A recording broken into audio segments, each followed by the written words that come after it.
एक माचिस 1 रुपए की भी एक बिके तो एक की ही बिकेगी।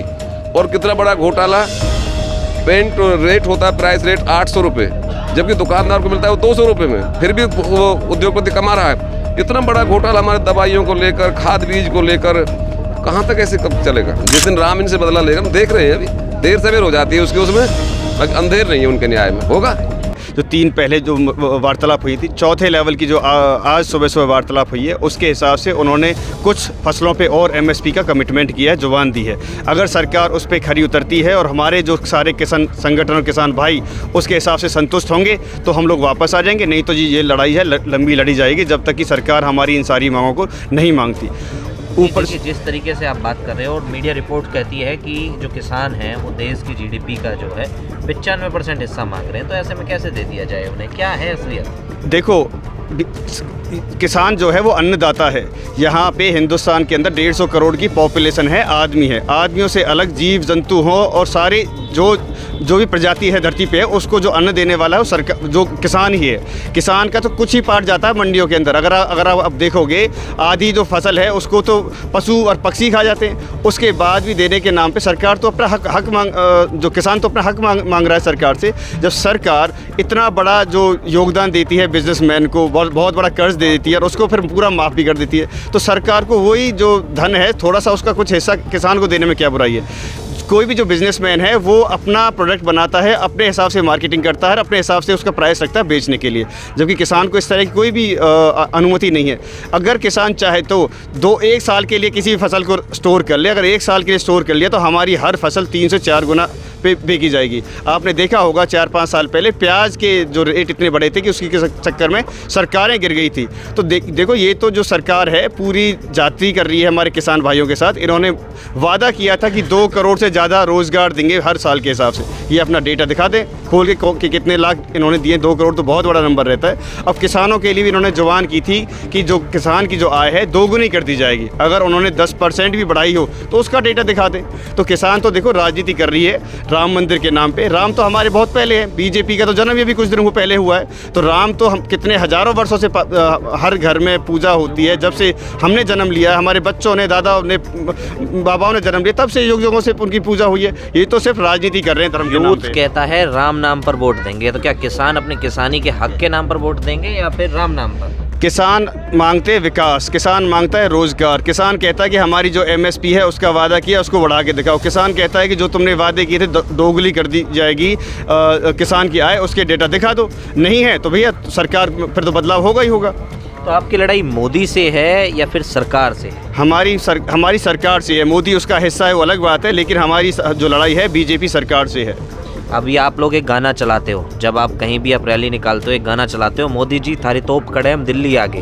तो ये मोदी जी से लड़ाई है आप लोगों की या सरकार से? ये सरकार को रिप्रेजेंट कौन करते हैं? मोदी जी करते हैं। अगर सरकार को मोदी जी रिप्रेजेंट नहीं करते तो उनका नाम नहीं लिया जाता, तो मोदी जी का नाम लिया जाएगा। मोदी की गारंटी देखा ना आपने प्रचार में, देखो अखबार में भी मोदी की गारंटी सब चीज़ की। मोदी गारंटी तो मोदी सीधी सी बात है। और तोपची तो लगा रखे उन्होंने, ये बंदूकधारी लगा रखे हैं जो राइफल लेके लगे खड़े हुए हैं LMG वगैरह। तो किस लिए? ये जब ये पक्ष में थी बीजेपी भारतीय जनता पार्टी, तब स्वामीनाथन आयोग की रिपोर्ट को लेकर इन्होंने भी अर्धनग्न होकर सड़क पर प्रदर्शन किया था। तो कहाँ स्वामीनाथन रिपोर्ट का लागू किया इन्होंने? कैसे वो किसान की आय दुगनी कहाँ होगी? जो उत्पादन करे, कोई भी आप बता दीजिए जो उत्पादन कर रहा है अपनी फसल का, हर व्यक्ति अपना दाम निश्चित कर रहा है। एक माचिस 1 रुपए की भी एक बिके तो एक की ही बिकेगी। और कितना बड़ा घोटाला, पेंट रेट होता है, प्राइस रेट 800 रुपये, जबकि दुकानदार को मिलता है वो 200 रुपये में, फिर भी वो उद्योगपति कमा रहा है। इतना बड़ा घोटाला हमारे दवाइयों को लेकर, खाद बीज को लेकर, कहाँ तक ऐसे कब चलेगा? देखिए, जहाँ आप घोटालों की बात कर रहे हो तो एक बात मुझे याद आती है। एक लाइन आपने सुनी होगी गाने की, एक चल रही है, जो राम को लाए हैं हम उनको लाएंगे। तो क्या आपको नहीं लगता जो राम को लाने की बात कह रहे हैं, यूथ समर्थन करता है इस गाने का? बहुत ज़्यादा चर्चाओं में है। कहाँ से लाए हैं राम को? कहाँ चले गए राम? राम को कहाँ से लेकर आए? कहाँ चले गए राम? राम को पता नहीं क्या हो रहा है सब। जिस दिन राम इनसे बदला लेगा, हम देख रहे हैं, अभी देर सवेर हो जाती है उसके, उसमें बाकी अंधेर नहीं है उनके न्याय में। होगा, इनका भी होगा इलाज। तो जब भी किसानों को जो परेशान, किसान तो ऐसा भी कर सकता है, अपनी ज़रूरत की सब्जी उगा लेगा, अपनी ज़रूरत का अनाज उगा लेगा, छोड़ देगा बाकी खड़ी फसल खेतों को, नहीं बोएगा।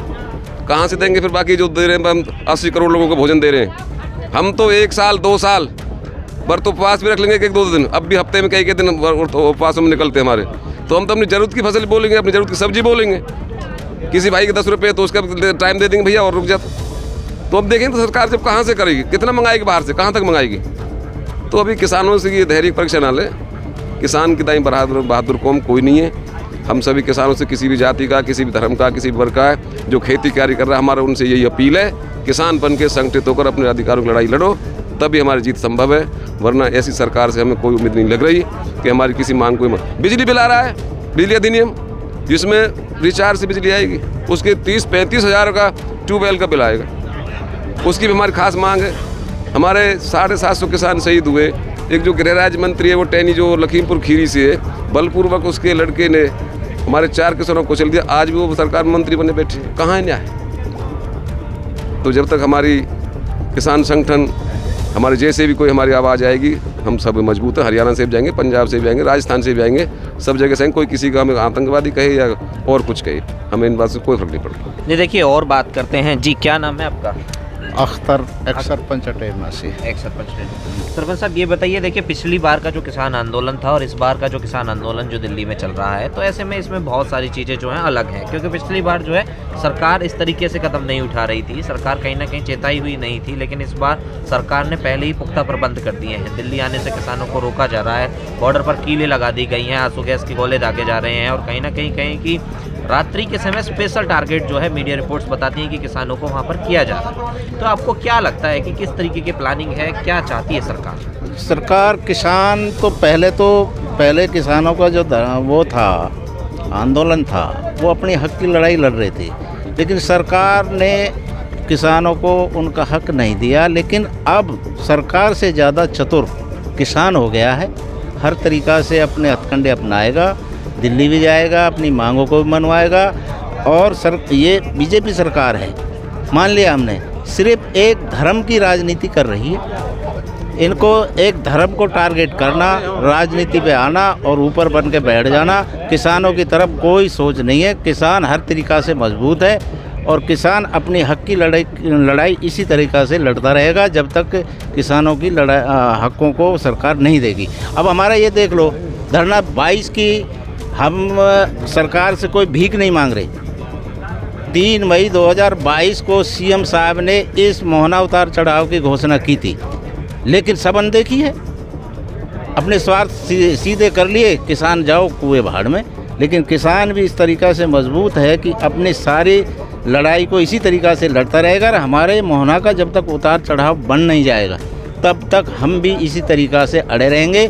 अगर लास्ट में सरकार बिल्कुल हमारी नहीं सुनेगी, इलेक्शन नज़दीक है, हम अपने हर हथकंडे अपनाएंगे और हमारी ज़मीन, हमारी मिट्टी, हमारे पास जेसीबी, हमारे पास ट्रैक्टर, जिस दिन किसान और हमारा ये सारा मज़दूर तबका अपनी पे आ गया तो यह इस केजीपी में अपने आप उतार चढ़ाव बना लेंगे, चाहे हमें कुछ भी करना। जहाँ एक और किसान कहता है कि उसे रोज़गार और विकास चाहिए, और सरकार रोज़गार के नाम पर जो हरियाणा के युवा हैं उन्हें श्रमिक बनाकर, उन्हें मजदूर बनाकर इजराइल भेज रही है, भेजना स्टार्ट भी कर दिया है, तो इस पर क्या कहोगे? देखो ठीक है, भेज रही है सरकार को, यहाँ तो नौकरी देनी है ना यूएस की। नहीं, इजराइल आप देख रहे हो चल रहा है, चलो वो चल रहा है, लेकिन हमें तो ये है कि हमें यही नौकरी दो, इजराइल क्यों भेज रहे हो? अरे हरियाणा में जब आपने गारंटी रोज़गारों को रोज़गार देने की ली है तो यहीं दो, इजराइल जाने की क्या ज़रूरत है? हमारे यहीं नहीं है क्या? अब यहाँ तो सारे काम ठेके में कर दिए। सरकार जो अपने सारे कामों को ठेके में पहुँचा रही है, तो नौकरी तो जब मिलेगी जब सरकार अपने हाथों में मजबूती से काम रखेगी। बाबा क्या लगता है क्यों किसान जो है दर दर की ठोकरें खाने पे मजबूर हो रखा है? देखो जी, किसानों की तो हमेशा से ही कोई भी सरकार रही है उसी ने अनदेखा किया है, लेकिन जब से ये जो सरकारें आई हैं तब से तो बहुत ही ज़्यादा अनदेखी हुई है। और ये सिर्फ मात्र एमएसपी मांग रहे हैं, एक भाई मिनिमम जो सप्लाई रेट है वो तय होना चाहिए, उससे नीचे जैसे दूसरे हमारे हरियाणा और पंजाब में एक जैसा मात्र एक रेट होता है, मिनिमम सरकारें जो उसके ग्रुप है, संगठन है, वो तय करते हैं। लेकिन उससे जब बिहार, बंगाल, राजस्थान जो हमारे सीमाओं के आसपास लगे हुए हैं, वहाँ से सस्ते में रेट मंगा करके और उसे मतलब जो जिन्सों को पीट देते हैं, तो इसके उसमें हमारे जो किसान जो इस विरोध में बैठे हुए हैं, एक हमारा यहाँ पे कट था, कट के उतार चढ़ाव में सीएम के मुंह से निकली हुई बात जो एक कानून होती है, और हमारे ऐतिहासिक मंदिर भी है यहाँ पर देवी भगवती देवी का, जहाँ से लोग पूजा पाठ करते हैं, उन्होंने उस धार्मिक भावना को भी मतलब जो है अनदेखा किया है, उसको भी भड़काया है। तो और फिर किसान हमारे इतने शांति प्रिय हैं, कभी वो भड़कते भी नहीं हैं, और हम शांतिपूर्वक अपने कट को जो है मांग रहे हैं। जिस दिन हम चेतावनी भी दे रहे हैं इस बात की, एक हम आसानी से हटने वाले नहीं हैं। ये कोई राजा रानी के पेट से पैदा नहीं होता है, ये हमारी बुद्धि से पैदा होता है। और वो जो है ना, ये हमारे प्रतिनिधि हमारे बीच में आएंगे, हम इन्हें जो है ना अपनी तरफ से, हारो जीतो कोई भी, इस बात की हमें कोई परवाह नहीं है, लेकिन इन्हें हराने का काम हम सब मिल करके करेंगे अगर हमारी अनदेखी की गई तो।